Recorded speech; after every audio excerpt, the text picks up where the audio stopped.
And ask that the secretary call the roll. Sure. Joan Mead. Here.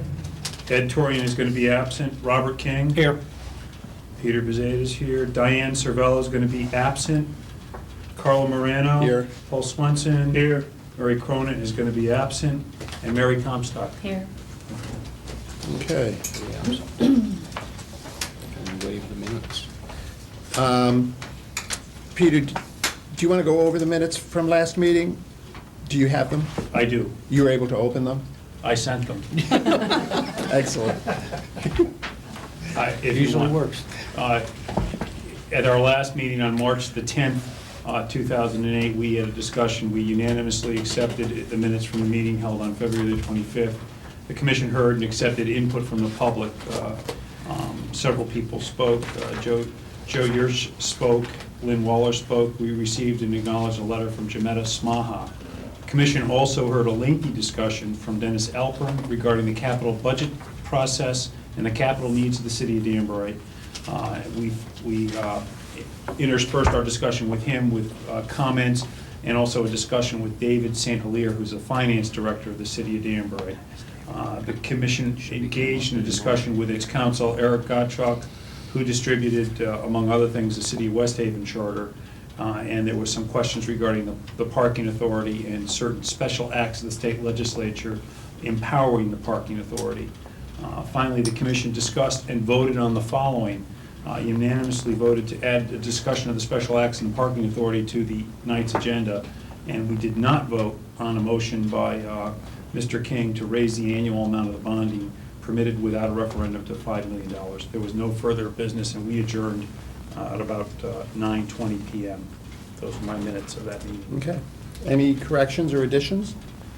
Then the minutes stand as read. Now, if there's anyone interested, we'd love to hear from the public. Seeing none, we adjourn the meeting. Oh, I'm sorry. Please come up, tell us your name and where you live, please. I'm Joel Urice, 44 Olympic Drive, Danbury, resident and taxpayer. I'm not going to address the city clerk. I'm going to kind of however the wind blows on that. I don't care. But on the bond issue that was discussed at the last meeting are the bond limitations before referendum. I was a little concerned during the course of the last meeting that it was really getting off point and getting into how should we be administering the government as opposed to what the parameters are on the people who are supposed to administer the government here. But towards the end of the meeting, it did get directly back on point. Motion made, failed for lack of second, but still back on point. I thought it was an interesting discussion that ensued between those 2 points. I just like to say that the purpose of the charter or the limitations that's currently in the charter on bonding limits that do not go to referendum or are not required to go to referendum is really there to address minor capital issues that arise. Roofs, a few cars for the police department, whatever. So it's in the unanticipated stuff. However, it's turned into an entitlement, and every mayor in my memory has used that as just, this is my free bond money, I don't have to go to public when I'm going to spend it. So keeping that in mind, that is treated as entitlements, raising the bond limit to some larger amount to be concerned with those big projects that might pop up, that's not what it's going to be used for. Practically speaking, history doesn't support that. It's going to be used as an entitlement.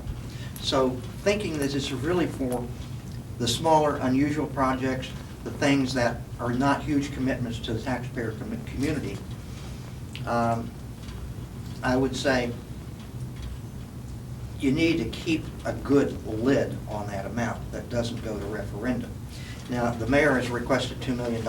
I've heard $2.5 million bounced around here, $5 million, 2.5 times 4 to $10 million, all kinds of numbers. I think the mayor's request for $2 million is certainly reasonable. $2.5 million gives them a little more latitude.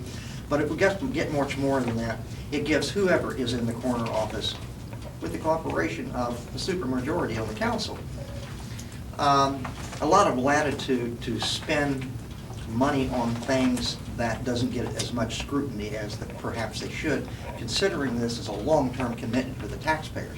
This is not an annual budget that in 2 years you can throw the whole troop out and start over with something reasonable. You're committed. You're committed for 10 years or 20 years, that debt service. There was also concern expressed, well, what about the big emergency? What about the bridge that washes out? How do we address that? If we can afford to do the project, that's the first question. I mean, you might have a permanent detour if the city can't afford to do the project. But so far as availability of funds, as long as the city is healthy financially, there's a $30 million contingency fund out there in different accounts sorted around the balance sheet. That's there for those kinds of purposes, contingency. And it is drawn on every year a little bit at a time. If you can't afford, you don't have enough resource to do that kind of a project in a true emergency, if you really would have to replace that bridge before you could go out to referendum. If you don't have the money to do it, you've got no business floating bonds to do it, because you're not financially healthy enough to support that bond flow. That's personal opinion. So there's no lack of funds to take care of the big, real emergency. The only risk in that scenario, if it ever came to pass, was what if the voters later don't approve the referendum? Well, what happens if you funded it out of current operations? So that's a voter's choice. Fund out of current operations or go long term. That's always their choice.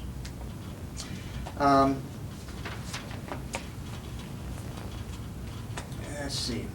I've already talked about the limitations. Oh, the final thing is, I guess there's been some multiple interpretations of whether this limit that does not automatically go to referendum be per project or per annum basis. If it's going to be a controlling factor in the charter, it has to be on an annual basis. Any attempt to define projects is just going to turn into a bunch of minutia in the charter subject to interpretation. If you say it's per annum, it's per annum, total. It's been administered per annum for years and years and years. The wording indicates that it's per issue.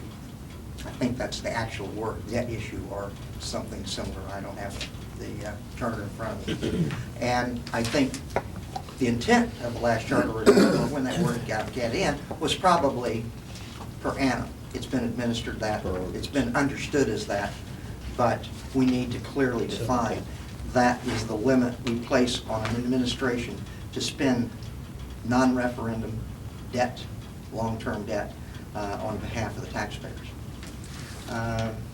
I still don't have an objection if you tied it to a CPI, but after some of the discussion from the Director of Finance earlier, I'm kind of inclined to let's get back to just defining the amount.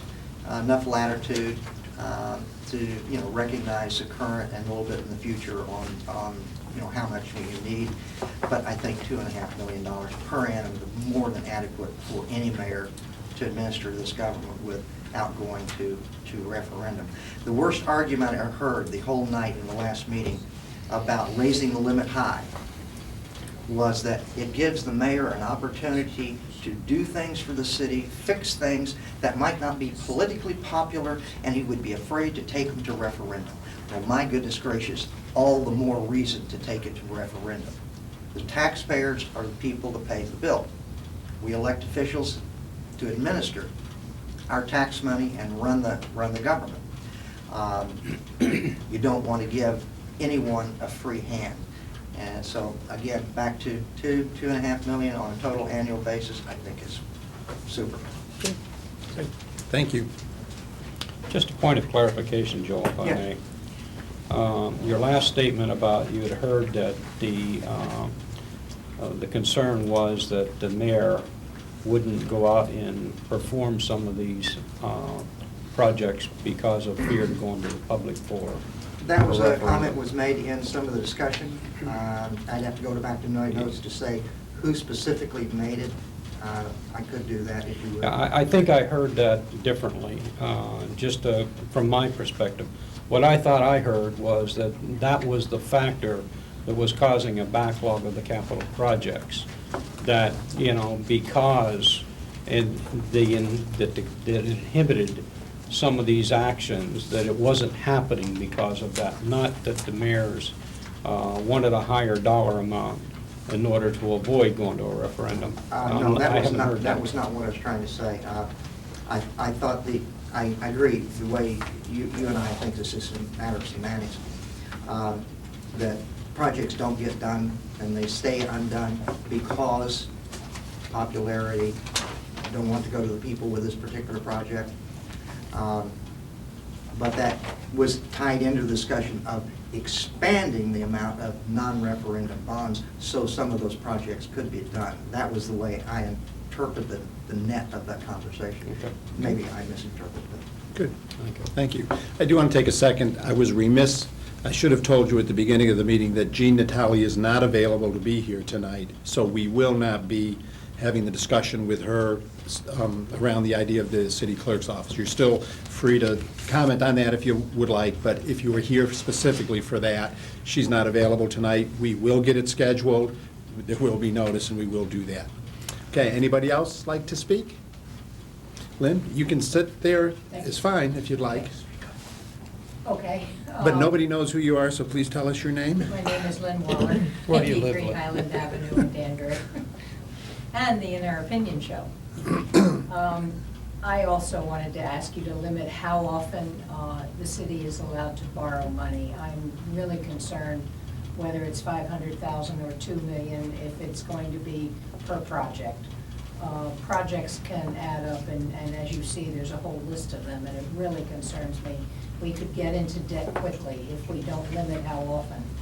I also heard conversation about, well, we don't want to force people to go to referendum because that's an expense and time and that sort of thing. I look at any major project that's going on in this city is going to go through all sorts of vaccinations first. There's going to be the construction drawings, the engineering drawings. There are going to be and have to be 1 or 2 public hearings for each one.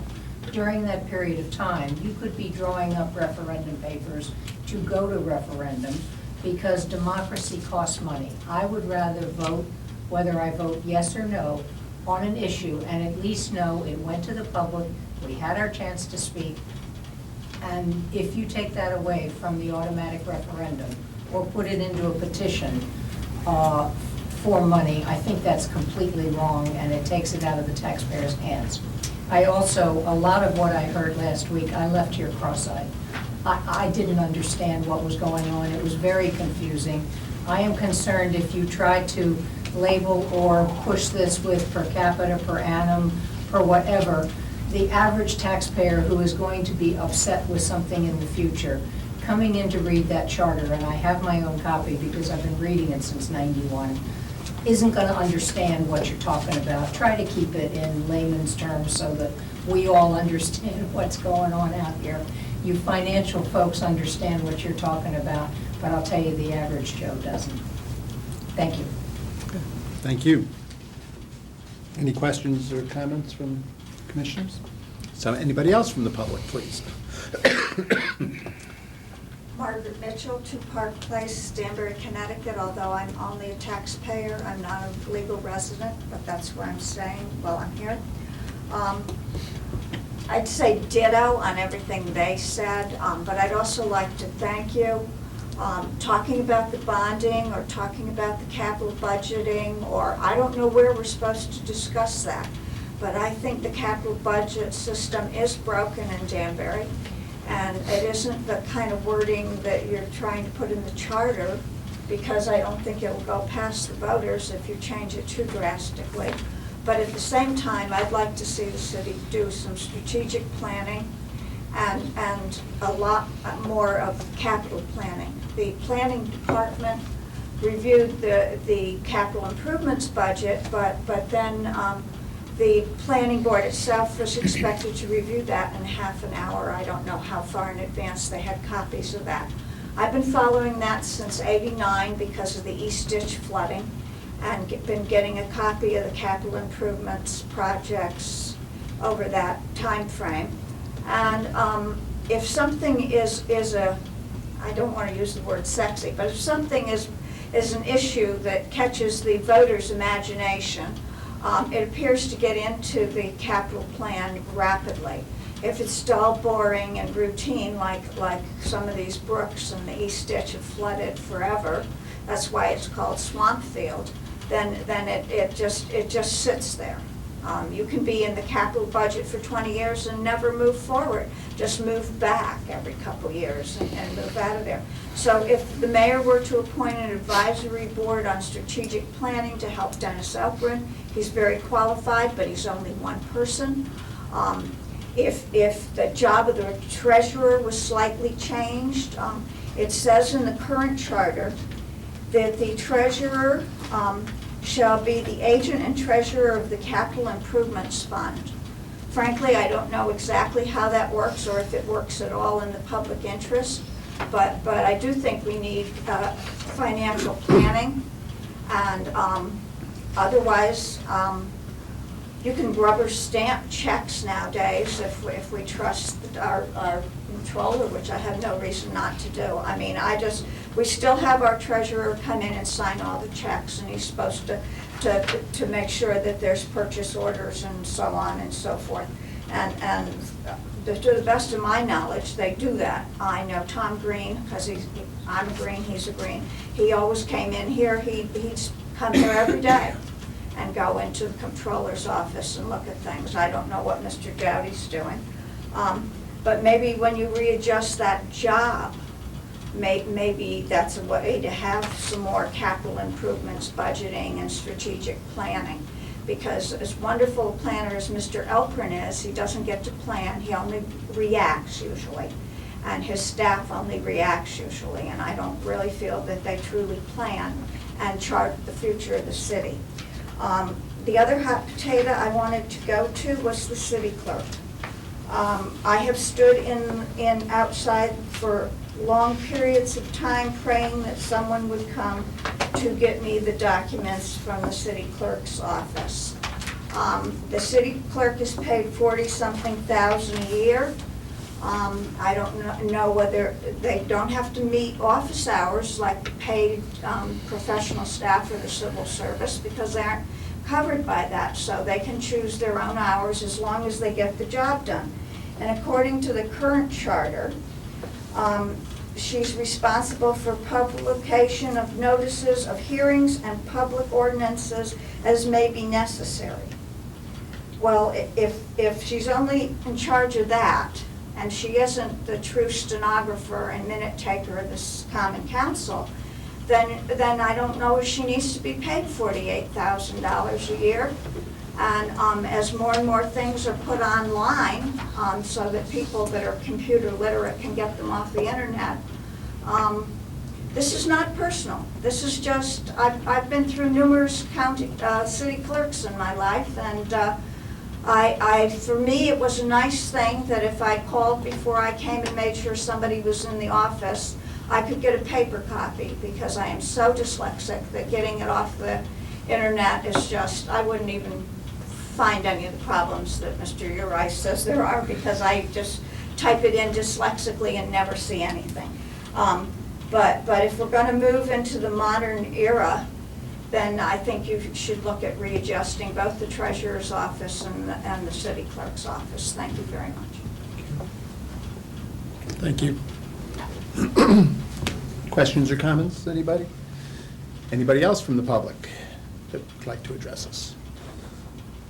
Seeing none, then, we will move on with our agenda. I think we want to add to the agenda. I'm sorry? I think we might want to add to the agenda. All right. If we want to add something to the agenda, Peter? It's my understanding that Mr. St. Hilaire is available to talk to us, going back one more time to Section 7-10 of the Charter. So if he has something to say, we should add him. So I move that he be added as an agenda item to be discussed tonight. I don't believe it's going to take much time. Okay. The motion has been made. Is there a second? So moved. Any discussion? All in favor, say aye. Aye. Motion's passed. David, if you would like to address us? We're gonna talk about this, till we get it right. Pull one up. Well, that's a good thing. Come on, join the group. As I mentioned to this gentleman here, it's like watching sausage be made. He gave me a great compliment. He said I was talking like a taxpayer. Yeah. Well, that's good. I'm going to hand out something that we discussed with our bond counsel. We came up with something a little bit creative here, and hopefully that's meant in a good way. Thank you. And it's something that hasn't been done in any other city to our knowledge, our knowledge here. We, I think it addresses all the concerns that we discussed at the last meeting, in addition to this gentleman's concern. Here you have a copy. Oh, sure. I'm running out of copies. This is my last copy. I can keep this one on. Good. Okay. It has a three-phase approach, similar to what I discussed at the last meeting. And the first one would be, again, a per-issue approach on the amount. Now, the amount I left blank here. The amount would be determined based upon a percent of the taxable grand list, all right, which would change, of course, every year. And the taxable grand list goes up every year, or down, hopefully not down. We haven't seen it go down.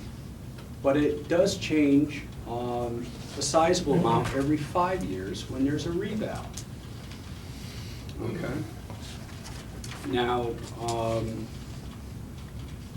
there's two parts of this.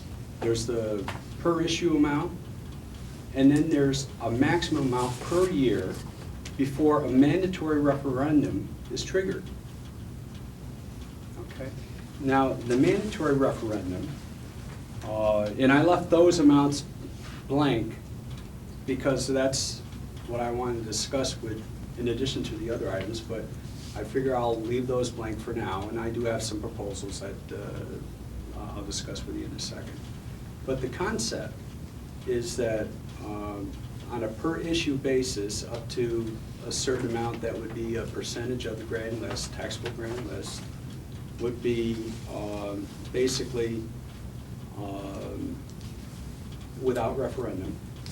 If it exceeds that amount, provided it's under the ceiling for the year, then it would be on a permissive referendum. You would have to go out and get 3% of the electorate and submit it to the town, or to the council, and go through that process that we discussed prior to this.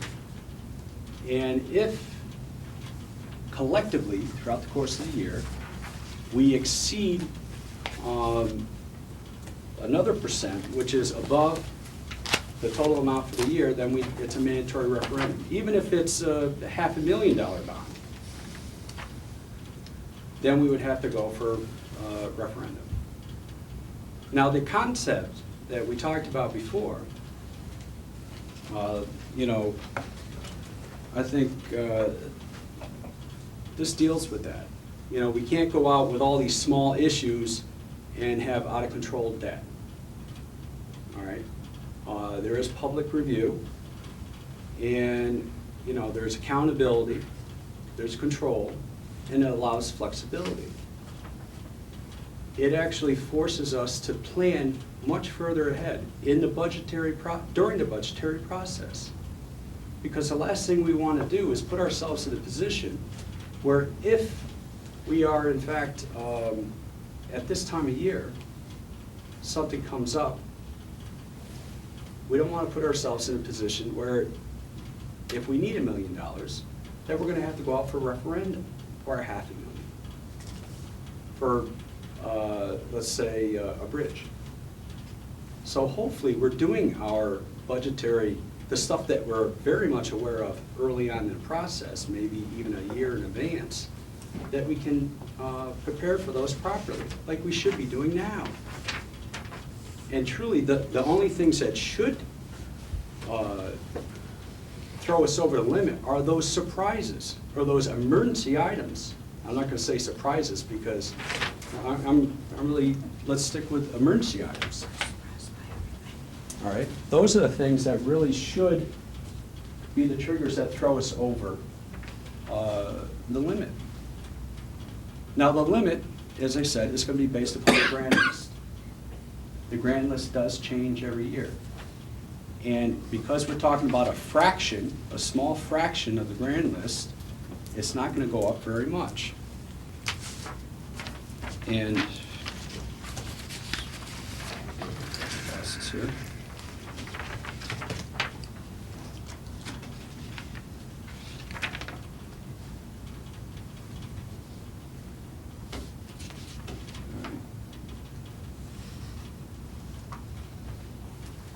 And I'll give you an example.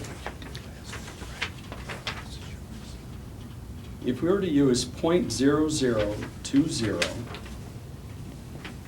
these are decimal points, not percentages. Right. .0020 of our last year's grand list of $5 billion, $5.4 billion. That would give us about $10.9 million to work with. That's the cap? Yeah, 10.9. Okay, for the year.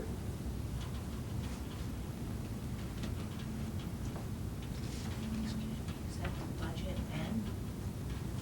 and? That would be the annual cap before a mandatory referendum would be triggered. But Now- that's not your everyday budget that they present. This is just Oh, no, no, no. referendum money. No, no, no, this is capital. This is essentially the capital budget. Yeah. Okay. Now, the per issue, we would use another formula.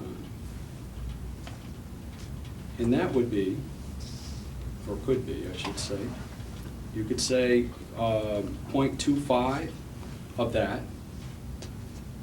and that would be 2.7 million. So in other words, you could go out 4 times a year for $2.7 million. That would be like a project cap, Right. or projects, Right. okay, if bundled. Not, and if you exceed that at any one time or collectively for 10.9 million, you know, if you exceed it one time, then that's going to trigger the, and I keep saying the optional referendum. What's the term we've been using? Automatic. Well, it's not the automatic referendum, the one where you go out and get 3%. Oh, petition? The petition referendum. Yeah, no, All right. that is not in existence right now. Yeah. Well, That's no, another this is the community. interim period before the cap. The cap would trigger an automatic referendum at 10 million. So this would At trigger a 10.9. 3% referendum, Right. Okay, If you so exceed it on any if one you- project. the 2.7. Right, on Okay. any one project. So this would be a referendum, Right, okay? Right. 3% is signature generated, right. citizen generated. Got ya. Now, if collectively you exceed the 10.9, even if it's $500,000, if something throws you over, then you're gonna be required to go out for referendum. Because there's gotta, you know, and I think there's consensus, and I don't think you'll find anybody that disagrees with that there needs to be a cap. Mhm. So. I think more. So it's Well- like a two-step process, It David, may- right? It may sound like, you know, a lot, but what it does, it smooths out the process, the capital plan. And I want to, you know, right now, those projects are either being funded, let me back up a second, if I may. Those projects are either being funded by the operational budget, or they're not being funded at all. And part of the problem with funding it in your operational budget is you may have these long-term projects, or long-life projects, being funded in your one-year budget. Now, those things should be funded over a longer period of time. It should be basically spread out. And the reason why we're not even paying for it or doing them is because we can't afford to spread them out. That's why we're not throwing them into our operational budget, because it would cause our rates to go like this. That's why it's important for us to try to work out something better than what we have currently, you know, to try to smooth out our payment stream. It's not to escalate our debt load and to be irresponsible with that. It's actually to the contrary, it's to be more responsible. And hopefully this structures it so that we have enough oversight and keeps the cap. Believe me, I like the oversight, because I don't want anyone sitting in, you know, whoever is after me, or, you know, up in the third floor, to be able just to say, well, you know, let's do this and this and this. The more controls over there, the better for all of us. You know, so I think it's important that, you know, we establish the set process. We leave enough room to give flexibility to whoever is managing the city at any time over the next 15 to 20 years, because that's how long we're going to be living with this next charter. That flexibility to manage those projects that have an escalating cost. And bonding is a big part of the way we do business. And it's not just for those mega dollar projects either. It could be for, you know, replacement of the dump trucks or the plow trucks and all these other things. Right now, it's getting increasingly let's say the police vehicles. It costs about $50,000 to $60,000 just for one of those things. We're talking about replacing 12 to 17 of them this year. That's very expensive to do, but they have a longer than 1 year life.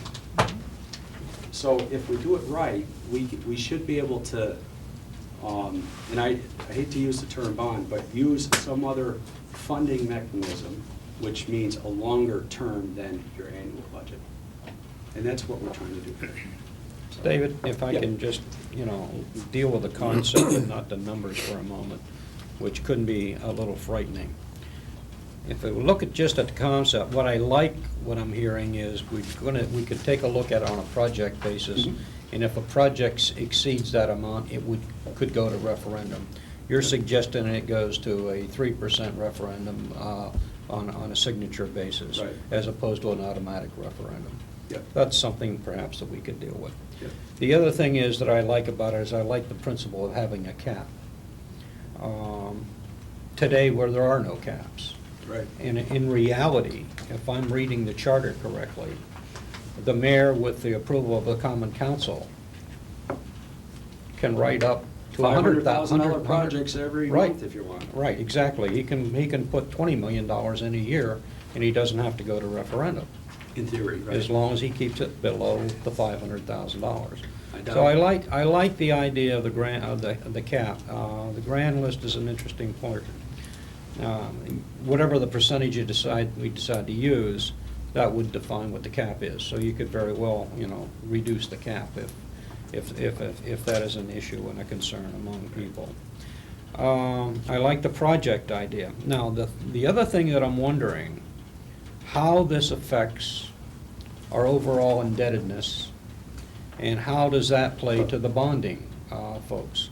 Would this improve our image as a city with regard to bond ratings if we adopted something like this? I think it would, because for one, as I mentioned before, they want to see us investing back into the community. Right now, they see a very long list of capital projects, our capital plan, that is essentially very underfunded. We do only the essentials, and only the hot crisis items. And the other ones, we may throw a bone to once in a while. You know, the rating folks, Bonnie, you know, and that's who we're really talking about here, they want to see a long-term commitment, because they know it's going to come sooner or later. And you know what? It may come when we're not prepared for it. And it's going to be, we're not going to be financially prepared for it. So if we set up the ability to help us fund that plan, then they see, oh, well, then you're better prepared to handle those things in the future. Right now, we're not. So they look at it as a positive thing, not a negative thing. One other thing that I think would go hand in hand with this kind of a concept was a more disciplined approach to capital budgeting. Right. I hate to digress back into that conversation, but I think it's woefully lacking, quite frankly. Well, and the reason being, quite honestly with you, is because there was, it wasn't funded. What's the point of putting a lot of effort into it? But it's a chicken and egg. You have to chicken have a and egg, right. plan Exactly in right. order to go to bonding or have some financial structure in which to finance that capital plan. We were, right, I mean, you said it all. I couldn't say it any better than that. Any other questions or comments? David, who wrote this? Proposal. Frank DeCole, our bond counsel. He's the, okay. He did a phenomenal job, and, you know, as I said, it is an original. We discussed it, went back and forth, and after our last meeting, I discussed the concerns that we had here, and the concerns I also, you know, I shared with them your concerns we had, and I said, you know, they're very legitimate, and we need to come up with something on that, because I think there's middle ground here. You know, it's just coming up with the right mechanism that allows the flexibility, and that shows that there's control and that there's accountability. And those three things are very important to all of us. So, Okay. all right. I just have one other Yeah. question. Can we just do a summary of this? Yeah. We're talking about here Yeah. setting a specific amount, a cap on the amount that can be bonded Based, and it, based on the grand list. Yes. Based on a Okay? percentage of the grant Right. list. not a percent, a decimal point, A decimal Right. point percentage of the Right. grant list. Okay. percentages. The reason why I don't use percentages is because if you happen to miss, if it's not typed in to the charter properly, it could really mess you up. So you use decimal places. So- That's So David, I guess the most useful thing would be, the grand list approximately of the city of Danbury as of this moment is what, 5.4 billion? Yeah, yeah. 5.5, right. Close enough. Okay, so we're setting the cap. And that's before the reval. We're working out the reval. The reval adds up, brings up to about 7.6 or so. So the reval as of October 1, 2007 is $7.6 billion. Right. So they've got to take into account all the, you know, the grievance process and all that other stuff, so it's going to change. So in addition to rewriting words or correcting words, we have to do a little calculation if we adopt this approach. Mhm. Yeah, I mean, this is Put too in a much for me. percentage. You understand that? Yeah. I don't expect, I just wanted to Yeah, present it the- tonight, because I know I'm springing this on you. Mhm. Food for thought. We wanted to vote on it, but this Well, is far too complex and I for me to mentioned figure Bob, out in a hurry, so figured thank you, but. I wasn't going to press on you at all. I just wanted to introduce it to you, Yep. and I'm always available to answer your questions. David, can I ask a couple of questions? Sure. Do you have another meeting? Because I know you were pressed for time. Just doing the budget. Okay.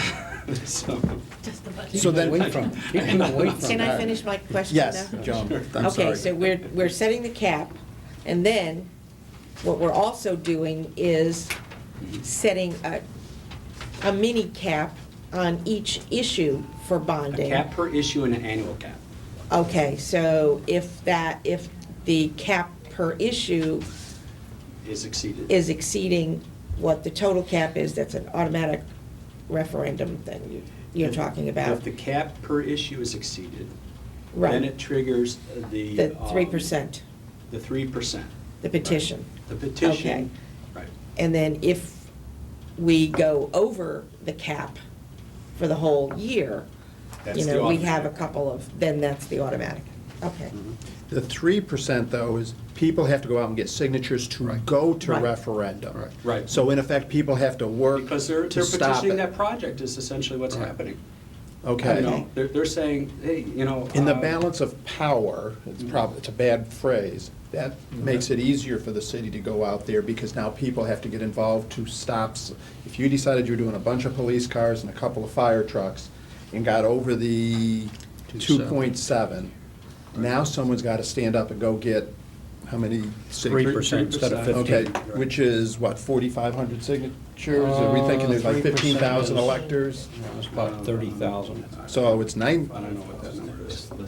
Lynn, do you know what that? 29,000 is what it is. Registered voters around 35,000. 35. so we would need three, But the ballpark electors who 3% are of eligible that. For bond issue might be a greater number to include Yeah. Ms. Mitchell. Taxpayers. Okay, so they would need 3% to go ahead and stop it. So we're making it easier for the city to go out and do these things. Okay. Start, but not easier for the public if they want to have a voice in this, I understand that. Okay, 30,000. good. I've read partway through the third paragraph. Well, it's, So, you know, David, we're going to have to work on this a little and I would bit. encourage you to do so. Please don't, you know, I would, But, this is not something you make a quick decision on. yeah, and what I like about what you've done is, you took the notes, and Jonah, you weren't here last time, but Bob had come up with some ideas of trying to get a flexible budget based on the grand list and based on the fair market value, and David had explained to us that the accounting rules for municipalities changed, so that number could move around on us. So they've come back with another idea. We've got to decide if this is the direction we want to go in. Whereas we thought we were going to do a nice round number, be done with it, David, but, This still provides the flexibility and the, as I said, you know, the accountability and the control. David, philosophically, why not go to referendum? If we need 18 new police cars and we need roofs on schools and things, Right. why not just go to let's say, what I thought we were going to do is walk in here tonight and do a $2 Right. million or $3 million number and let the city go to referendum the way we've been doing it. Why do we not want to do that? Well, that kind of puts us in a position where we are today. Going to referendum is a very lengthy process, you know, and some people may say, well, it's not that lengthy, you can do it in maybe 2.5 to 3 months. Well, you know, sometimes that's even too long. Mhm. And we don't want to put ourselves in a position where if you need to do something quick, whether it's a bridge or a school item or some of these other items, and we need to go out and turn it around and get the bids and do all that, just doing those things, you know, will take a couple months. But if we can't even go out and entertain any of that until we get a referendum passed, or, you know, then we're talking out 6 months and all this. And my timeline's correct, Buzz? Yeah. You know, so you may miss a construction season, you may miss those kind of things. Yeah. And it's not because we're anxious to pull the wool over anybody's eyes, that's not the point. No, that's not, The point is, you know, we're just trying to operate and do a business here. Mhm. And, you know, and we're hoping to continue to while doing the business, keep the avenues open so the public has plenty of input, yeah. you know, so. And if we were simply to raise that current $500,000 number to a 2.7 number, just because Yep. the per issue you came up with was 2.8, if we simply raised it to that, wouldn't that give you the ability to do the things that you needed to do short-term, and then long-term, put together whatever you needed to do. Let's say there was a year where you wanted to go to 10 mil. That, in effect, you could do 2.7 up front on the emergency stuff or the timetable stuff, and then go out to the public and sell the other 7.3 million. You're saying do it per issue and then, Well, I'm thinking, had we done the easy part, and we just said, you know what, we can do, the city can do 2.7 million with a 2/3 vote of the council, right? and that becomes an annual cap. And anytime someone now you decide we really need to go big time. But the 2.7 you could do without going to referendum, so the stuff that you had to do where you're worried about construction timetables or emergencies Right. could be handled with a large enough number, like 2.7, and then anything else could be done longer term, because you need to do another 7.3 to do the bigger projects. Yeah, sure. I would just, instead of locking in on a number, just lower your decimal point. That way it changes with the grand list. So you're So saying, in 5 years, when the grand list grows and, you know, it changes with inflation, it changes, just, you know, if you want to make it 2 million, let's adjust our decimal places, so make it .00, whatever, yeah, I can. 05, Sure. for instance, would get us Whatever. somewhere around there. My Right, math is. right, and that's why the sheet I presented gave you a couple scenarios, and I can do more if you want. But the point is, it allows the flexibility. Builds in for flexibility growth. to a measurable number. Right. And that's a good point, a measurable number, because we can always go back to the grand list, and that's a number that everybody knows of, you know, and it's published, and it's gotta be a percent of this, and it's right there. Okay. So, Great. you know. Any other questions? Carl, I have a question. Yes, Paul? There's 3 sections of 7.10.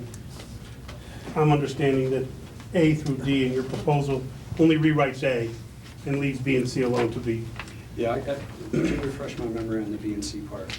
oh, once you, Oh, just could you hold on a minute, fellas? Oh, sure. If you want to take a minute and read it, B and C are up Sure. here. I've got $2 glasses if you need them. Or if you need longer arms, I'll hold it out My here. eyes, they're not exactly, Just if you just look at the not the concept. same description. We could take step one. It doesn't have to be a percentage. We could just lock it at $2 million. Yeah, they pretty, Anything D pretty above much that. stays the Okay, same. you're back. You know what, that's, yeah. Okay. And the cap portion of it, instead of taking the .0020, cut it in half, and you're now at our $5 million cap. Once you exceed that, or 6 million. I mean, this number might scare the bejesus out of it. But if you think about the concept, and what I like about the concept, it does apply a cap. Yeah. Now, you can disagree with Yeah. how big it should be, but You know what, let's have that discussion. I don't think we need to go to a vote. We can vote if people want to vote. But let's- C pretty much stays the same. The only caveat in that is that the school bonds Are are we back on? permitted to go out 30 years. You're on. So what they usually do with that is I'm sorry, are we on? Yes. We defer out to the state statute with that. All right. but that doesn't, and you didn't intend this to replace those 2 sections? No. Just A? So B and C Right. stays, and this, Right. all of this Subject to your becomes concern A. about the 30 years. Right. Okay. Right. Thank you. Any other discussions or points people would like to make? Philosophically, do you understand where this is compared to the $500,000 number and things?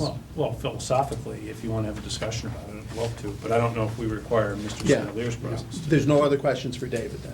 Okay. Go back and let's sharpen those Thank you. pencils. Sure. Sharpen You those let me know pencils what you on that need. school budget, will you, David? Yeah. Unfortunately, I wish I could on that one. could you speak into the microphone about the mill rate? That's a closely held secret. David, thank you. Thank you, David. We went from having a vote to. We could probably muster up $20 to try to influence you. It's gonna take a lot more than that. Pitch in. Yeah. Thank you. Thank you, Okay, David. thank you. Thank you. Do you want to discuss this a little bit? I do. Philosophically, how I you do. feel about this? I do. I Peter? do want to discuss this. I mean, Should we put a motion and then put it up for discussion or fine? just do a motion. Do you want, Make a motion, we discuss bonding. I think we have I- multiple options Actually, on the You know what, table. I'll make a motion. Well, that can't we just discuss it, because it is on our agenda item? Yes. Okay. Well, I guess what I'm afraid of, I don't want a motion to vote on anything, because, Fair. Right. but I will entertain it if we're supposed, if you would like to. I would like to have a discussion on this. Okay. All right, this is an interesting proposal. It resolves an issue that we've discussed or we've touched on at various times, which is the fact that the number's always going to change with the passage of time and become outdated. However, it makes a substantial change in how Danbury's little form of democracy operates. It changes it in the obvious way, which is it shifts the burden to the electors to bring a petition at a certain point, which didn't exist before. And when we've talked about this, I've always, the appeal of the city fathers or elected city officials selling something, selling a project to the residents of Danbury, is something that I appreciate and I think is a good one. It means that the public has to get involved in a project. Unfortunately, as we look around, the participation of the public in Danbury and probably other places isn't what most of us would hope it would be. And many people don't get involved, and therefore a vocal minority or a vocal small group can pretty much, stop most projects. And thus probably the fear of elected officials to bring things to a referendum. But I like it. It's worked in the past. This city has approved many bond issues. In fact, it's hard for me to go back in time to remember when we have failed to approve a bond issue, but it's been quite some time ago since that's happened. We've approved major bond issues for tens of millions of dollars. I just can't believe that we can't do that in the future. I really don't like this because it does shift the burden, and I would just want to change the number in the existing charter, leaving the words alone. Okay, thank you, Peter. Anybody else? Comments, questions? Paul? I actually think we can fix that. And I've been fussing with what he's given us, and I think it's sort of a compromise between the two.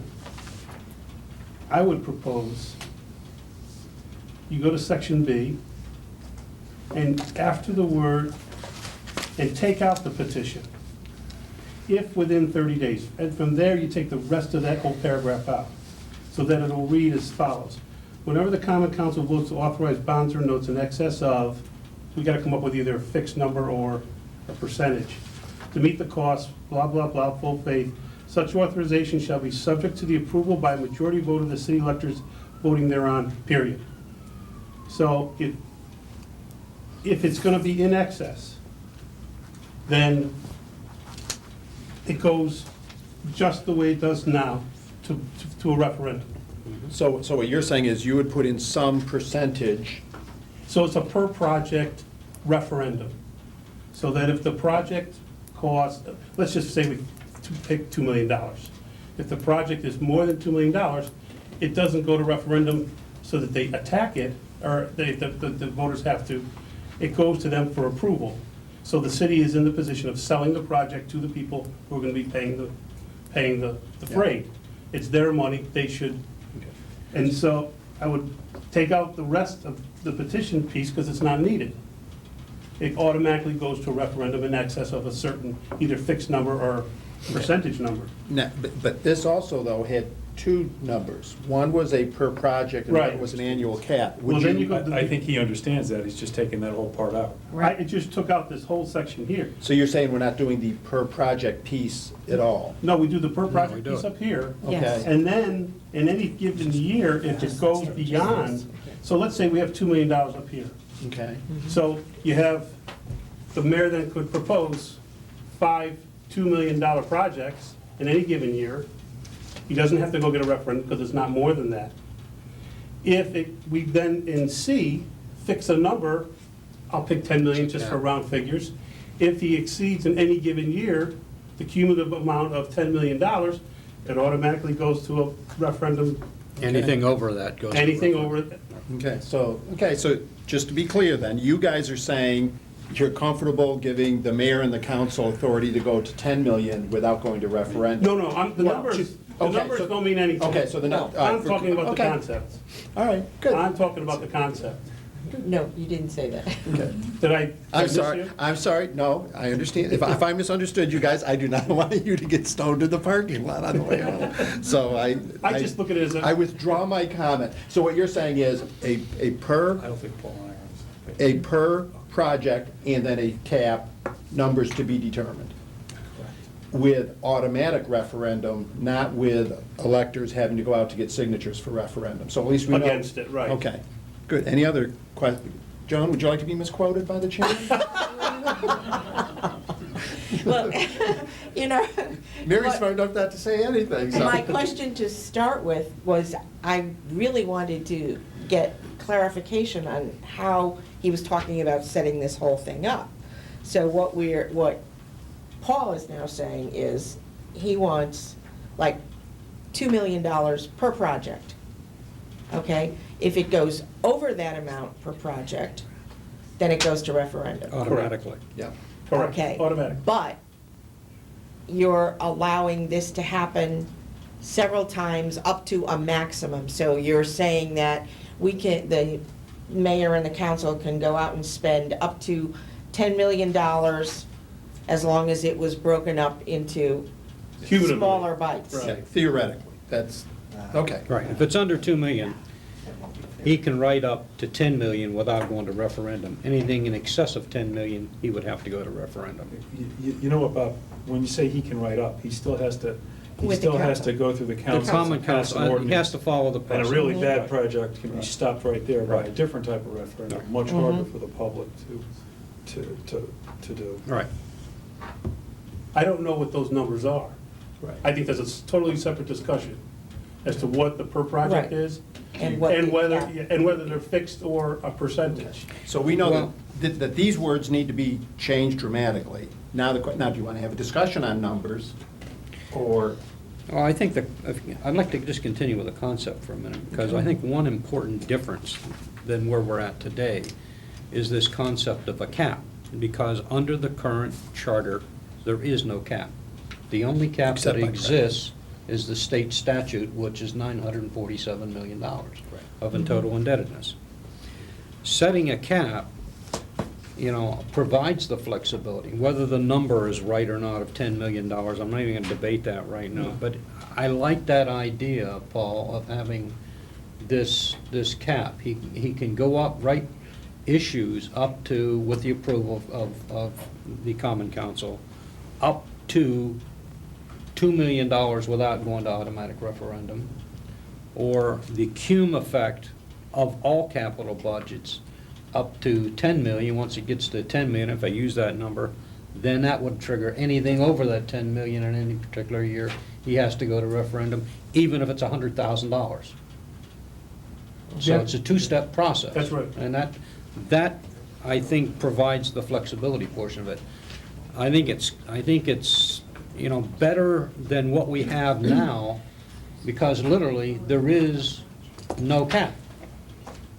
He can It's write as many. self-imposed. It's self-imposed. Well, the self-imposed cap is, the 500,000 as it is today, he could write multiple issues under that amount, and keep writing it, and as long as Common Council would approve it, he doesn't have to go to referendum.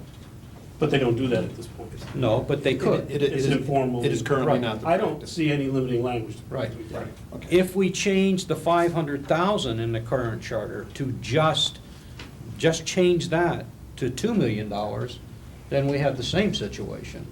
He can continue, he being the mayor with the Common Council, continue to write projects under that amount by $1 and without having any approval via a referendum. By putting the cap in, it stops that. Yeah, the second section stops, Right. it puts to rest any sort of decision-making as to There's whether no, you it's. can't get around it. Yeah, it's There is because a it's fixed dollar cumulative, amount. because it's specifically. That's what I like about it. Now, whether you think the 10 million or 10.9 is Right, that's- too much, that's a subjective thing. I don't know how we resolve that one. I think we can have a discussion about that. Let me ask a question. We know that they need 17 police cars. Is that one project? And then when they buy 4 fire trucks, is that a second project, all That's under what I wanna know. 2 million? And then when they put 3 Yeah. roofs on schools under 2 million, is that a third project? You know what, that's not our call. Right. You're saying That's that's not our council's. debate. You're saying that's the a- council? That's a political policy, Mm. and they make that all the time. Okay. What is a project, what isn't a project? Agree? And it specifically says, when they authorize by ordinance, so whatever they put in that ordinance is what it's going to be. So the city council would determine what that is? Right, whatever the ordinance that's being proposed to the council and I think would dictate. Okay. Any other questions or comments? Anyone want to throw numbers out there, or is this to be tabled and discussed at a later time when- after we've played with this language a little bit? Yeah, I think the project, the starting point of the single issue, we've, been talking about a $2 million figure all along. I don't think it's unreasonable to put that at a $2 million figure, that anything with the language, anything over 2 million automatically goes to referendum and not this 3%. I don't like this 3% thing. I think Peter is absolutely right when he says, the way we operate here seems to have worked very well.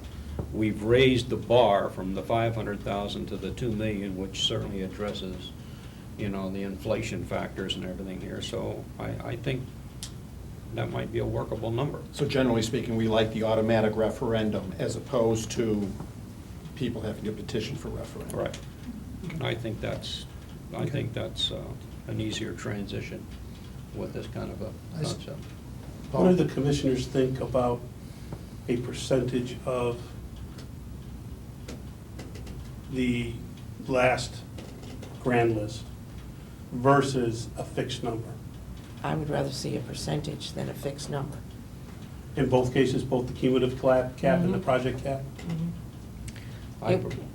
It would last, the document would be effective much longer if we did it by a percentage, rather than putting an arbitrary number in there. I like simplicity. Simplicity is if we went to 2.5 million and put language in there that said that was an annual cap, it would clarify any issues. We don't have to worry about the mayor and the council saying we can do 22 of these $500,000 things. So simplicity, I think, makes. Oh, I see. Makes, we're concerned that this says they could go out 22 times at $500,000 theoretically. Well, we could fix that with language. Right. And then the next question is, what number do we put in?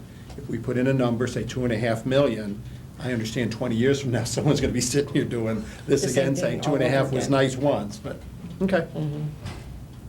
Good discussion. And actually, if we even put the 2 million or 2.5 million in there and put the word biannual in there, it's gonna create a problem. What? They're gonna have to go to referendum more than they have to now. Right. So it would be more restrictive than our current policy. You think the voters could handle a percentage? Makes it difficult, but it's doable, I'm sure. I think the thing that, just judging Yeah. from the reaction to the room, I Anybody think would care now. the figure of $10.9 million scares a lot of people.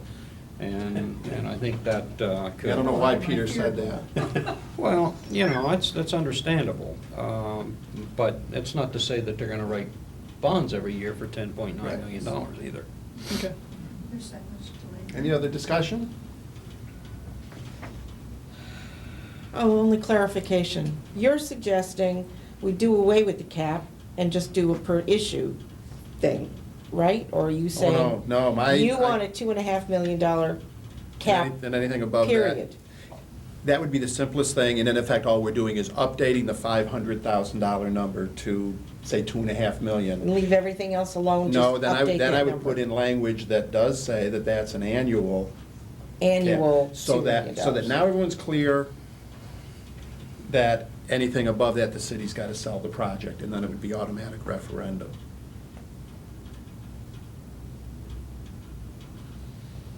Okay. Okay? Mhm. Shall we move on? Since we've all got it, we've got a I'm only three paragraphs into this thing, so I don't know what the last 2 or 3 paragraphs said, and I want to spend some time with it, so So you don't want to address this issue anymore tonight, then? if someone wants to make a motion, we can have that motion and discuss it and bring it to a vote if you'd like to. It's not, Yeah, I just to continue the discussion for a moment, we have been through this thing for the past 5 meetings. And, I get a feeling that we're spinning our wheels here. I don't know that there is a reasonable answer. We've looked at many alternatives.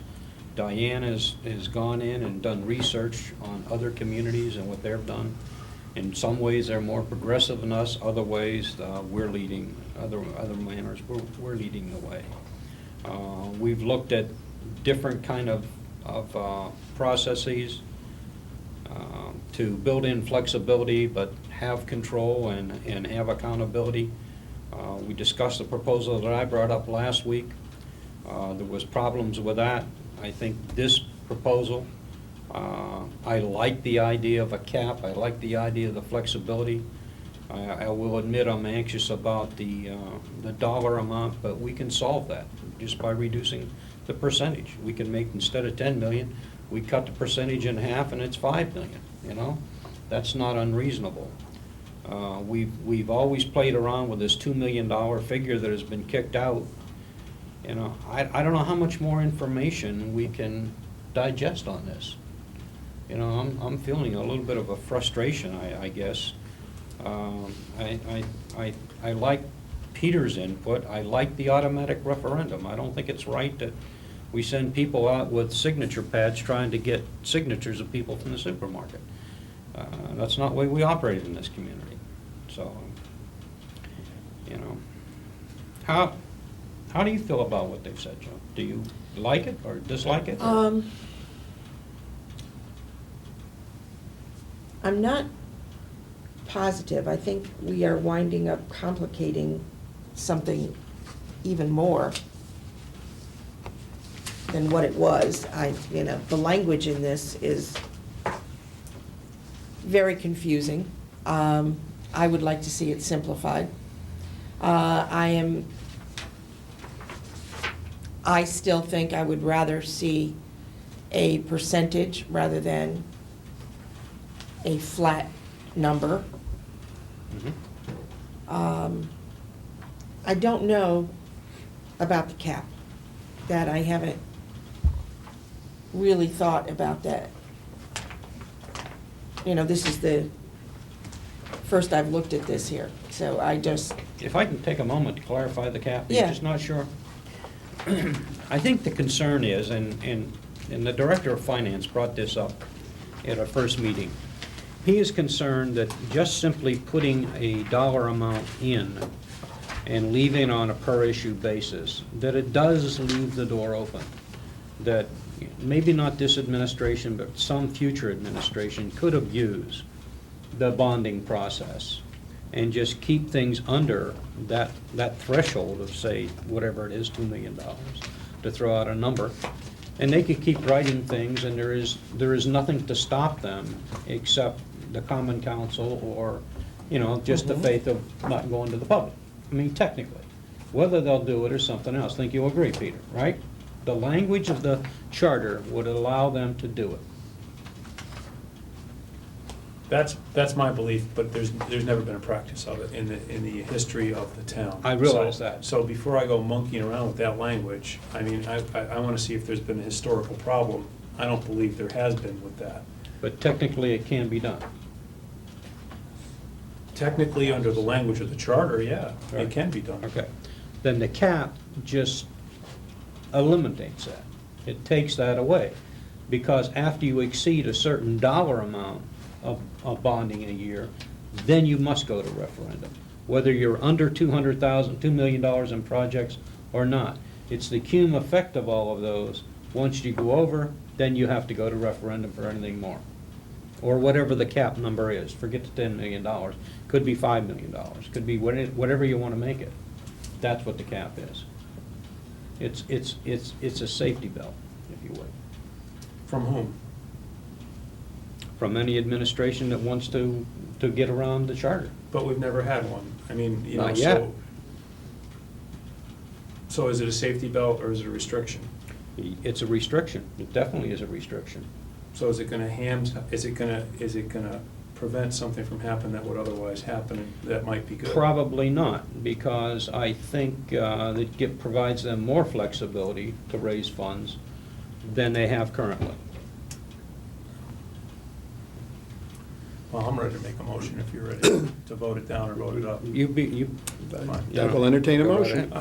ahead. I move that section 7-10, paragraph A of the current charter be changed to change the amount that's currently located in there from $500,000 to $2.5 million.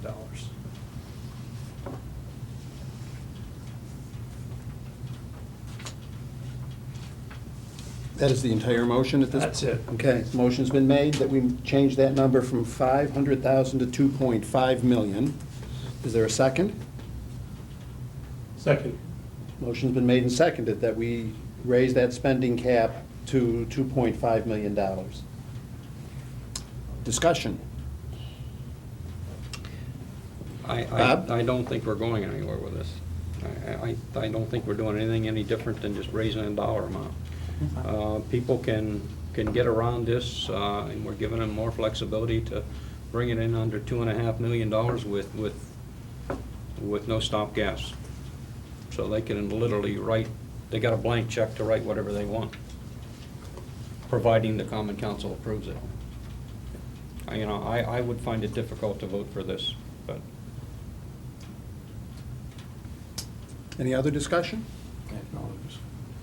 As chairman, I will lay down my gavel and say that I agree with Bob on that. I do think that since the current language is unclear and we're relying on practice, that we should put language in there that gives a sense of what we think, whether that's an annual cap or per issue cap, allowing them to go more, especially since we're raising it to 2.5 million. Any other discussion? Would you just, you're saying to leave the 2.5 million, only put language in there saying that that's the annual That is an annual, cap. that is an annual cap that then requires specific. So if they go Automatic. beyond that, it means it's an automatic referendum? Yes. But that's Okay, not and the it's an motion on the annual. floor. But that is no, not the motion. The reason I would vote against the motion Is, that's what you. is because that's missing. Now, I Okay. understand I could amend that Peter's motion, but before I go there, I'd like to make a point. If we looked at this language and we put in the number of .0001, and I may be off on decimal points, you could have an annual cap on bonds of 5.4 million, Right. assuming if you thought you wanted to give the mayor and the council the ability to go as high as 5.4 million. Now, if some big company moves in here next year and the grand list goes up by $1 billion or $2 billion, understand you're virtually writing a blank check to that percentage. But we could still work with this language if we wanted to build in flexibility for the future and just put in a very small number. We could put a much smaller number than, I mean, you could put in 0.0005, in which case your annual cap is going to be somewhere around $2.5 million. Which is equal to your. Which is equal to the number. And then the question becomes, do we want to provide flexibility for the future, or do we want to be sure that we have a cap and for automatic referendum? And it's a philosophical question.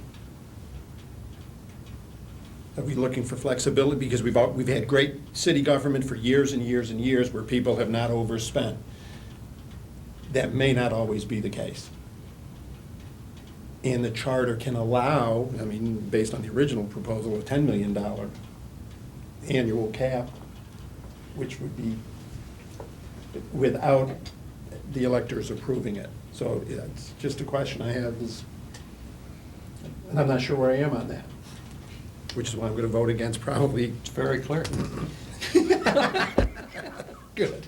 I think if the number, if you go to cumulative cap and a project cap. As those numbers get smaller, the less need there is for them. Right. And the idea to keep it simple is appropriate. Because as you lower the cumulative cap, you might as well just make a change of the number that exists. And I think the argument to keep what we've got is because it's always worked. It's never not worked before, why should we change a winning game? That's debatable, Paul, and I wished you had been here I wished you didn't have the plumbing problem. Yeah, we wish you didn't have a capital project problem. But what really comes to the surface is when you look at the capital project backlog of the number of projects that's in the, quote, urgent category. They keep being pushed out and pushed out and pushed out.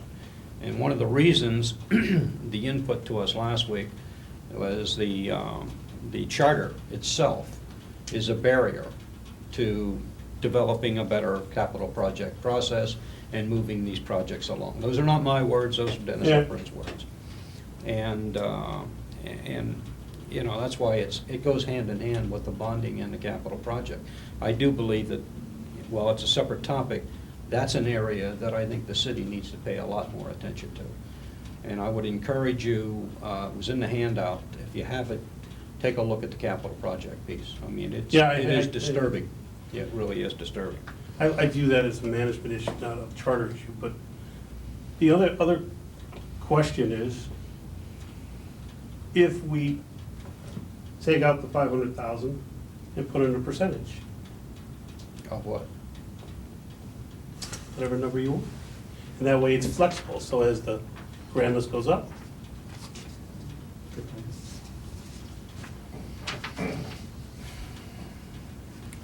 Again, we tried that using net assets last week, and that didn't work. The charter is maybe a more stable and base, but as you point out, that could have some pretty wild swings. So from a year where you're going at one level and you reevaluate, you know, like this year went from 5 billion to 7 billion. I mean, that's a substantial increase. So even a small percentage could almost double the amount. That's the net asset number, you're saying? No, I'm talking about the grand list. It's gone from 5 billion, I think he said, to 7 point some billion. 7.6. So, I mean, that was a substantial jump, and I know some of the residents have been complaining about, you know, their appraisals. So, I like the idea of being flexible.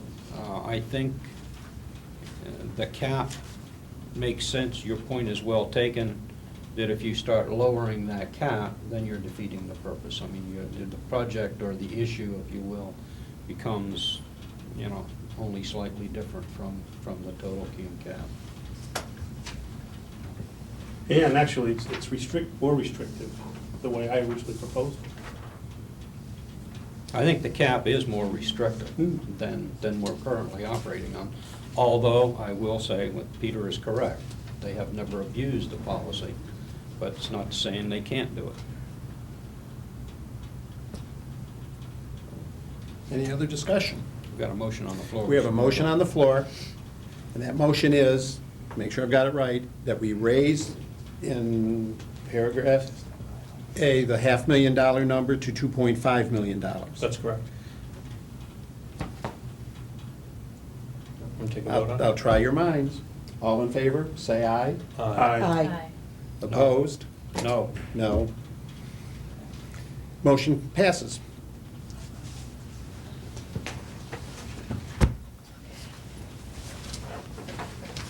Well, aren't we glad we're not doing city clerk tonight? Yes. Okay. Should we adjourn? Do you want to adjourn? As I told everybody, Jean Natale will not be here. The next thing on our discussion was discussion of certain Danbury authorities and entities created by the Special Act. I believe Rick Gottschalk was going to be here for that, and he is not. Do we want to table that until Rick can be here to lead us through that? Before we do table it, Yes. can I ask Bob, that's an issue. You first raised the question that caused us to look at it. Could you explain that a little bit more? What we're referring to in that? So when we have a better idea when we meet next time? Oh, that's number 4? Yes. Yeah. Yeah. We changed, there was a change to, and I forget which section it was in, to build in state statutes update, and they created a special act that essentially allowed the parking authority to go out and issue bonds without going to referendum. The point that was raised was the parking authority in the past has come to the city of Danbury and asked for backing of the full faith backing of the bonds by the city of Danbury. And they have done it in order to get lower rates and things like that, and a lower bond rating. When they do that, the city of Danbury becomes liable for that bond rating in case they default. And that will never get to public referendum, the way it is worded. The state statutes allows it to happen, allows the common council to apply full faith backing of the city of Danbury, and will not go to referendum. The question I raised is, isn't that in violation of the intent of what our charter is currently about when the city backs bonds, that since they're liable for it, that it shouldn't go to referendum? And the initial feedback, I believe, from Rick was that they could do that and it is legal and would not require a referendum. But when he researched it, he said that we can override a special act. Am I using the right language? You're using the right language. We can override a special act of the state by building it into the charter, saying that it should fall into the charter provisions of the city of Danbury, should that arise. So if the parking authority wants to go out and issue bonds without full faith backing of the city, they can do so. If they want the full faith backing of the city, then it would fall under the charter for bonding. And what we've done here, if we follow currently, by example, it would be if the bond was over $2.5 million, it would go to referendum. And that was the discussion to be had, and I think we wanted Rick's input Rick was gonna come on back what to the next us. step Yep. we need to do. And then as a commission, we should decide if we want to build that into the charter in a manner that would deal with this full faith funding. And Did just- I say it right? Yes, you I think you Thank did, you. yeah. And just for the record, it's section 5-3 of the, Thanks. and we did amend language because there is Special Act number 557 and Special Act number 846. We added that language. And then we discovered that, based on Bob's questioning, that in effect the city can bond as many parking garages as we Right. want, so. It's all there, folks. So we hope you're happy.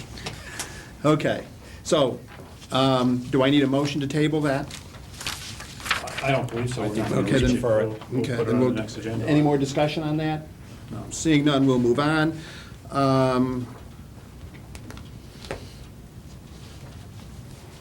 I in the right place? You're on 5. We're on 5. Yeah, commission will discuss proposed public communication. All right. Bob, did you have some? Yes, I think that's what Peter sent out, and I got too many folders here. I don't know where the hell I'm at. If everybody remembers, we wanted to send an update to the mayor and the common council, just to let them know where we were. It's this. Yeah. Yeah.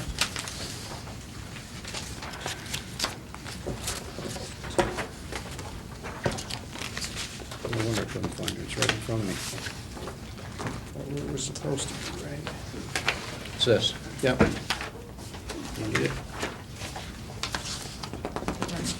Yeah.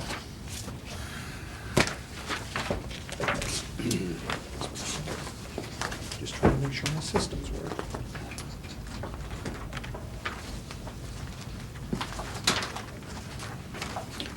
Excuse me, just a minute. Yeah. I'll go down here. Okay. He's just taking- Cool.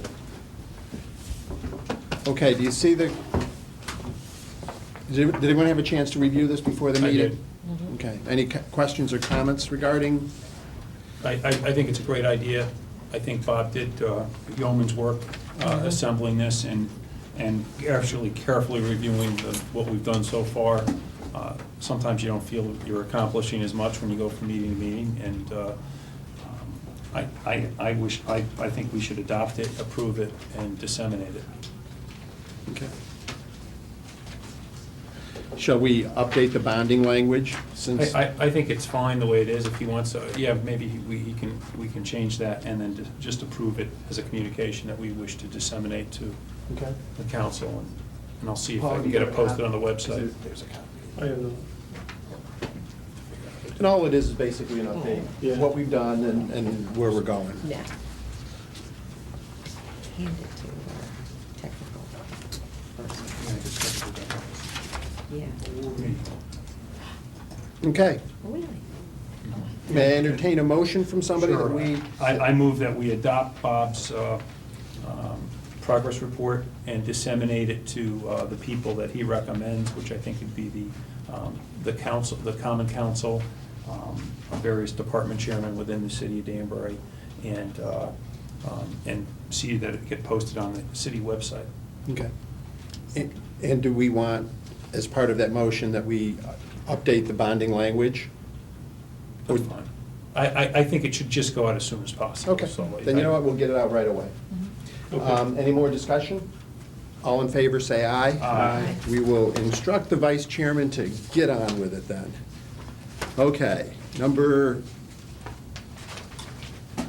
6, also from Bob, put together special areas of focus and selection of commission meeting dates for addressing various issues. Does everyone have that along with proposed dates? No, Looks like this. no. That I don't have. Is that Okay, it? here's a couple. Peter, did you guys get that? I have it. Okay. Paul's got it. Okay. There you go. Right there. Get it over. Hey, we did good work while you were gone. We approved your letter to the mayor and the common council and department heads as you so desire. Let me slip back out of the room. Now we can see who's impeding progress here, can't we, huh? All right, well, let's see what we can do to slow things down again. All right, now we're back on the dates for future meetings and things, and I might have just given away all your copies. Yeah, I got Oh, Do you that's have- all right, that's all right, I can get one. I'll lean over your shoulder. I'll That's have not to a go back, problem. I'm gonna check it out again. If you have the one that says the year of 2007, that was a plant, and see if Peter could pick it up, and he didn't, he just passed it on. It should be 2008. I was reliving my history. Yeah, look on the dates on the right-hand side. There were 2007s Seven. listed. The one you have is 2008. That Right. was the one I corrected today. Oh, You have what, 2007, Peter? no. no. Oh, that was the one I wrote off today. I do. Yeah, do you? Yes. Ah, See, I was Okay. reliving history there. Okay. Will those, I'm not finding mine. And there was a bunch of them around here. You know, Carlo, and other commissioners, this proposed scope of review, it sort of rivets our attention on issues to be addressed in the future. And I think Bob, when he drafted this, had a great idea, because we need to figure out when we need to hear from people to give us some expertise. Right. We had a little discussion in the last meeting from Dennis Elford and David St. Hilaire. David came back again, but I'm certain that we're gonna need input on many of these things from either the present office holders or, even better, maybe other people in city government or people who have to deal with city government on, for example, like the planning and zoning. I'm not sure everybody on this commission has a handle on what the zoning commission does necessarily, or what the planning commission does. So we're gonna need to invite people here to explain that to us and why it may need to be fixed. So Bob generated this, and again, it was a lot of work, but it's a great idea. I don't know if we need to agree on the dates necessarily, but it provides a way for us to kind of like work ahead and plan accordingly. So I don't know if you want to vote on this today or ask the commission to vote on it the next time. Yeah, I think the key to this is, if we can set dates, we can then get people to come to the meetings so that, Right. instead of giving people a week or 2 weeks' notice, they may know that the last week of April, they need to be here, so that we can start letting people know what we would like to be doing. Because obviously, we're at the end of March, and I'm not sure that we need to vote on this. But if this is a reasonable schedule, what we've got to now do is re-plug in the city clerk and the treasurer Okay. functions, because obviously we've slid that date. And maybe just move everything back and then let the various people know that we would like them on various dates. Bob, you also had a list of people that we thought Right, we wanted to I think speak to, it's enough. which is next on that list. The question becomes, for each of those topics, who else do we need to invite? Because this is just, a list of people that come to mind, but based on your experience in city government or wherever, who else do we need to invite? So that we can then send them a letter and say, we would like to see you on, and give them a date that we think we're going to be making progress towards their part of the charter. So the question is, If I can offer a suggestion, if we go back to the area of focus in item 2, the clerk and the treasurer, why don't we just move that to the bottom? Instead of moving everything else down, and just plan on the next meeting, tackle this planning and zoning, and then decide who in the planning and zoning area that we need to talk to, and then we'll just pick up the city clerk and the treasurer function. I don't know how long of a discussion that's going to be, but I think we probably should be able to take care of that within a meeting or two at most. So that would keep us on schedule here if we do that. Okay. a meeting or two? Yeah, Certainly if- break tradition. Yeah, well, I don't know that we're finished with bonding yet. Basketball's over. Basketball is not over. I'm going to Tampa to the Final Four. Good for you, and I'll be cheering with you. All right. So the next meeting is going to be planning and zoning. We'll have 2 dates with them, if you agree. Yes, absolutely. you'd like Now the to- question, now, Okay, next who do we meeting, want to planning and ask? So zoning. obviously, Dennis. I think Dennis, any other item, any other people that in this planning and zoning? How about this? I will contact Dennis, and I'll ask him if he thinks there's anybody else we should talk to. Okay. I think I can get a straight answer from Okay. him. All right. Should, would members of the zoning board be here? Peter? Excuse me? Would members of the zoning board be appropriate? Maybe not that same night, but, That's a great idea. Yeah, I would The think. zoning, planning and zoning commissions, and invite the commissioners. That's a great idea. Mhm. Okay. Inviting all of them, or are you inviting like? Any who are interested in Okay. attending. Yeah. so Dennis, we're going to invite for April 14th, right? Mhm. Okay. Do you want to make that contact, Peter? or- I will. Okay. Okay, and then he'll give us a list of names that we might invite for the following meeting. And again, if he gives you Or the the list for the 14th, Peter, let's invite them and get as many people that we can. Okay. Then municipal elections. Do we invite the head of the council? Well, if we're going to discuss all these terms, I think first thing we need to do is send out for suits of armament. Uh-huh. Boy, that literally touches on many If you don't folks. miss anything. Yeah. You know, I don't know if we want to invite the mayor for that, or if we want to invite members of the common council. I think at a minimum, yeah, those two. I think that's a lightning rod for any of these people with comment. Yeah. What do you think about that? Well, we have to address it. Yeah. Well, we Well, don't or actually, we don't have to address it. We don't have to address it. We honestly Do don't you- have to Do address you it. want to look at that? I mean, because we could simply say, it'll never get passed, it will simply it could sink everything we do. Right. And it's not worth doing.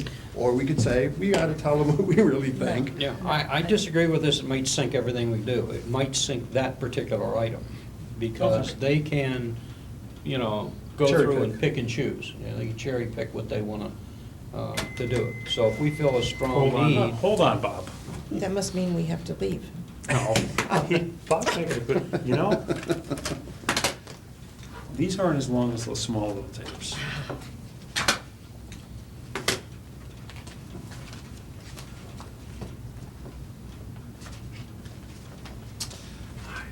Paul, what do you think?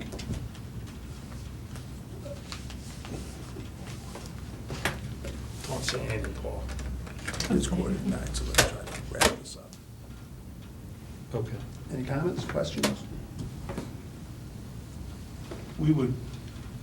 It has been discussed so many times with me. I just feel like there's a number of people that want us to entertain it. But I don't want to, if we're not gonna do anything, or not give it serious consideration, then no, I don't wanna consider it. But I just think to avoid an issue. If our decision to not look at it is our decision, is our comment on what, I don't know, it just seems like we should let people come and let us hear what they have to say. Okay. I agree. I hate, it doesn't mean we have to do anything. We've already gotten some input, by the way, from the public with regard to extending the terms of the office, and we have had pro and cons on that subject from individuals. I think the not common council, but the chair of the Democratic Party, De Silva, had indicated that he was not in favor of it.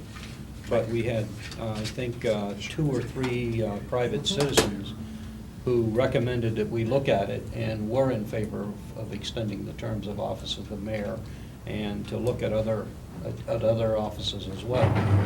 So the proposal has been put before us.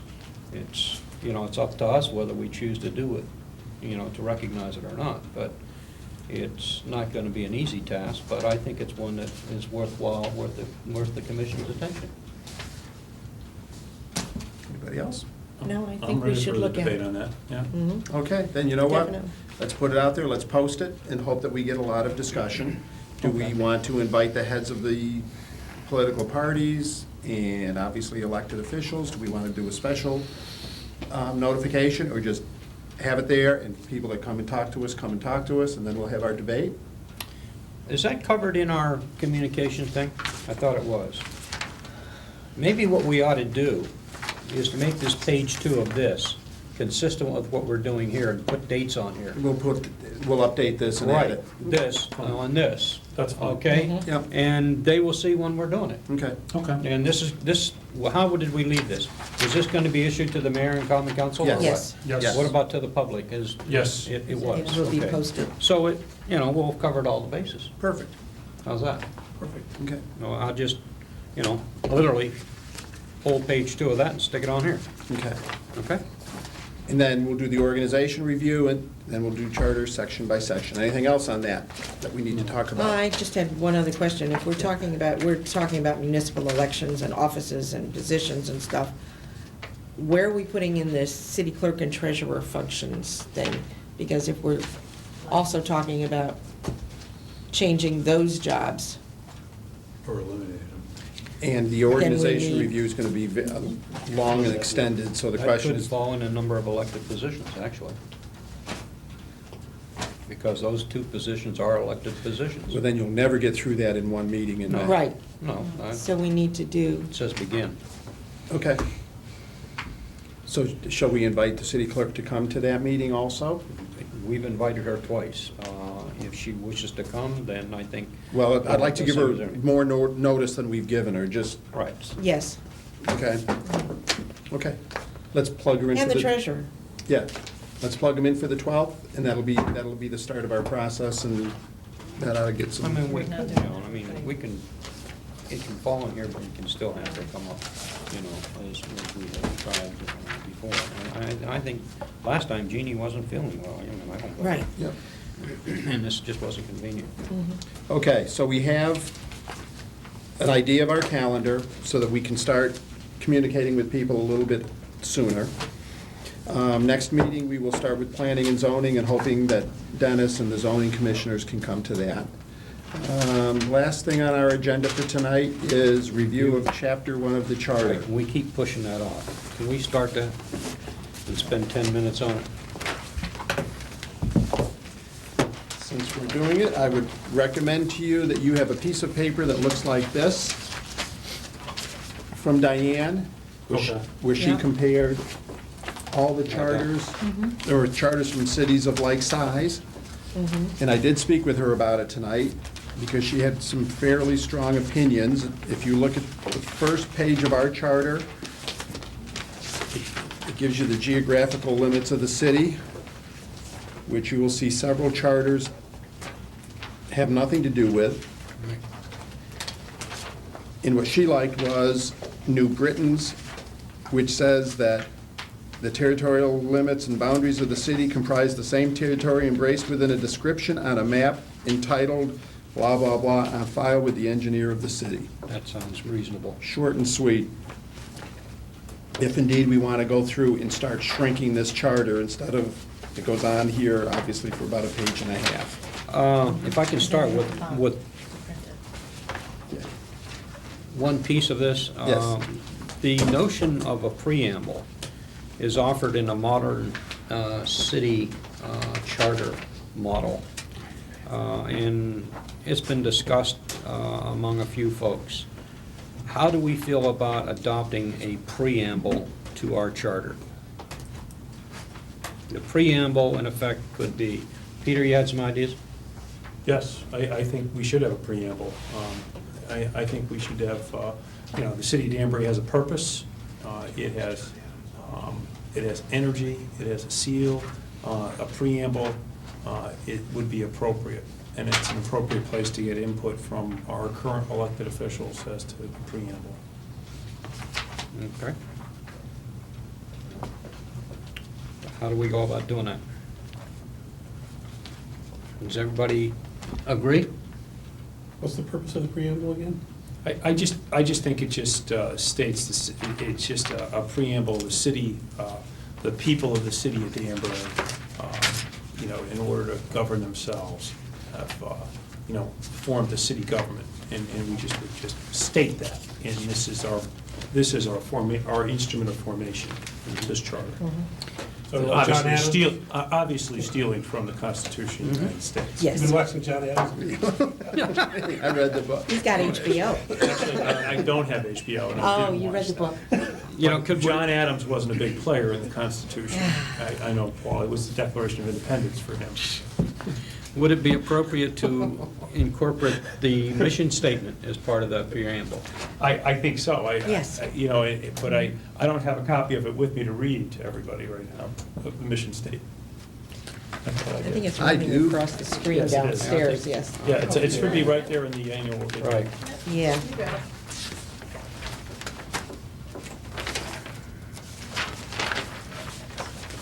We know it's in there. I don't need to. If it's not there, I think I know where I can find it. It has There to. it is. Yeah, it's in that presentation that the mayor made. Mary, would you like to read it?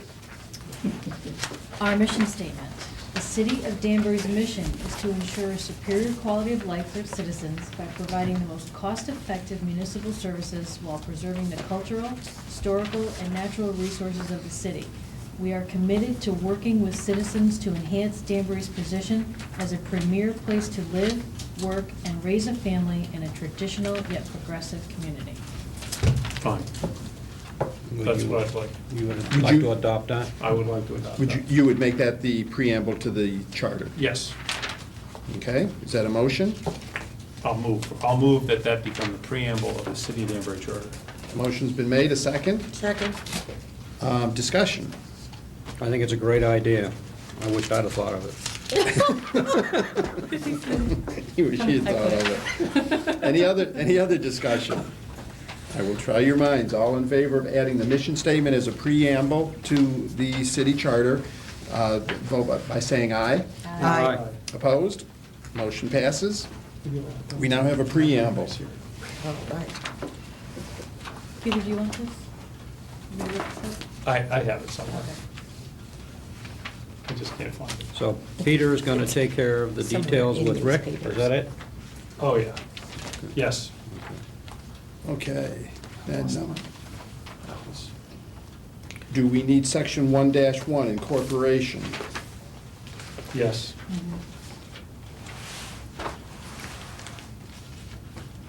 And we would leave that untouched?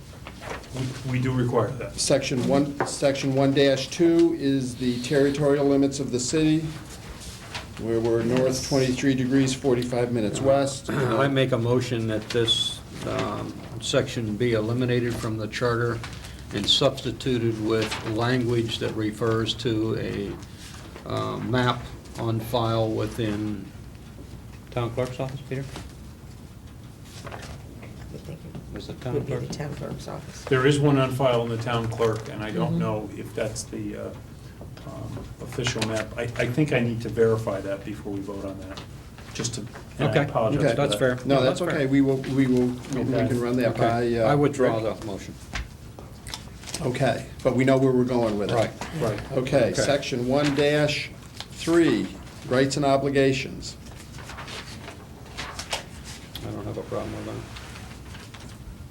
It says the city shall continue to be liable for its debts and obligations. If we got rid of that, it would probably save us a great deal of bonding issues. We could really create some problems, couldn't we? We could be up After to 8:30, submission. things just Yeah, fall we apart. just authorized going up, and then we're saying we're not responsible. I love that approach. Oh, did I say something wrong? You're a man of few words, but when you say them, they have meaning. Obviously. I mean, this wipes out all contracts, everything, right You know there. what I think this language was when they combined the city and the town. That's what it feels like. And nobody's touched it since. You get that feeling, Peter? I do, but there's some of this language that we're required to operate under the statutes that we're legally responsible for, that can't be changed. Not special act, but statutes. Other parts, I think just have to remain. The first sentence, for example, would have to remain. Right. Should we just leave the section? Leave it alone. I guess we should leave it alone. Yeah, I mean, if we you're trying can- to shorten it, we could probably take out a sentence here or there, or might modify one. We can ask Rick at the next meeting if you'd Okay. like. Okay, and so then section 1-4, general grant of powers.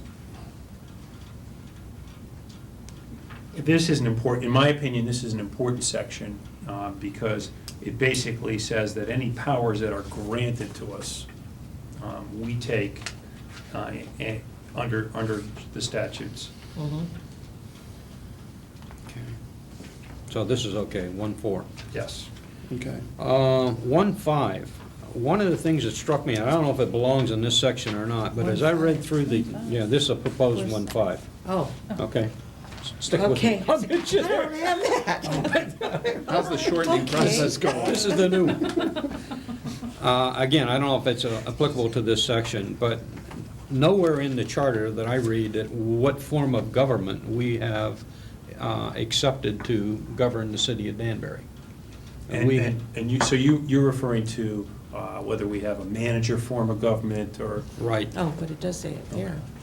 What I was going to say, the mayor and common council form of government, and describe in it, where do you see where it's at? Well, under this section, It's under the elections, but And in terms officers. of the form of government, it tells you what is there, but it doesn't really state anywhere that that that the is, citizens of Danbury have opted to go to a mayor-council form of government, per se. flat out stated. Okay. I don't see why we can't say that. First of all, is it necessary, and two, is it appropriate if we do put it in? Bob, in the interest of clarity, in the interest of somebody picking this up and trying to figure out what type of government the city of Danbury has, you're gonna state it up front. I don't have a problem with that. Okay. I think that makes sense. So, if you want, I'll draft up some words Okay, that Bob. goes along with this, and I'll come back at the next meeting, Okay. and we can do that, if everybody agrees. before. It That should sounds come good. before 1-3 then. Maybe, yes. Yes, Seeing because you as start referring to the 1-3 mayor. refers to the mayor, so whatever you're doing. So this should needs come to up- come before We 1-3. renumber it. Okay. Mhm. I'll just do the wording and then Yeah, the I'd work numbering with thing Rick on will- that, he'll give you some Okay. ideas, but, All right. okay. Hey, we got through this. I've Paul, lost- your idea, we've come through the first chapter, huh? I've lost Goes my. way back down. I've lost my agenda. Here, Thank you. says go home. Oh, well, we're done reviewing chapter 1. So, next meeting, we will start planning and zoning. We will review chapter 2 of section 2 of the charter, and review this language and any other issues on that at this point. Well, section 2 is on elections and officers, So- so it's so gonna we be kind of shouldn't- hard to do that Okay, so until we we don't- get to the, And section 3 is city schedule. clerk's Can't office. fool Joan. right, Boy, I'll tell you. You're absolutely right. so we have to So switch we'll them. wait till we go through all those, yeah, because the rest. And the next We do meeting may the- be long. So we'll do the planning and zoning, and then we would have to do, Planning and zoning's next, right? Okay. Yep. Yep, P and Z. So and, we should probably invite them as soon as possible, so we will We'll know do it whether or tomorrow. not they can make it, and if they Yes. can't, we will adjust. Mhm. Okay? And I if they will- can't make it, maybe what we can do, if we can agree now, we'll grab this city Go to clerk city clerk or position treasurer. next time, and then move this to the following. Yeah, and then we'll bring up bonding again, just for the fun of it.